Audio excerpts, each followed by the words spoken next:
جامعہ ترمذی کے اندر اور مسند احمد کے اندر اور مشکات میں بھی یہ حدیث موجود ہے کہ جو شخص یہ چاہتا ہے کہ اللہ تعالیٰ مصیبت اور پریشانی میں اس کی دعا قبول کرے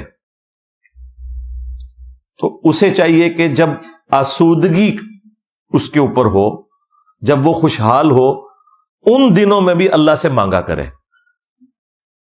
تو جب مصیبت آئے گی تو اللہ تعالیٰ اس کی دعا قبول کرے گا، اور یہ لاجیکلی سمجھ بھی آتی ہے بات. پھر جامعہ ترمذی میں اور مسند احمد میں یہ حدیث موجود ہے، مشکات کے اندر بھی، کہ مسلمان کی دعا کبھی بھی رد نہیں جاتی. 3 طرح سے ہوتی ہے، یا تو جو کچھ مانگا وہ تمہیں دے دیا جائے گا، یا اس کے بدلے میں کوئی تمہاری تکلیف دور کر دی جائے گی،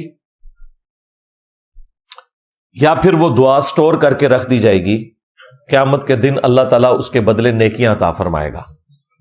یعنی دعا رد ہوتی ہی نہیں ہے.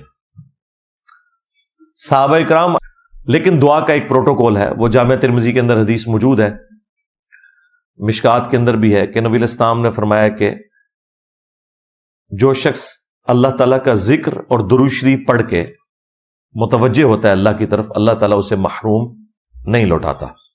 یہ دعا کا پروٹوکول ہے کہ پہلے اللہ کی حمد کی جائے، پھر درود شریف، پھر دعائیں.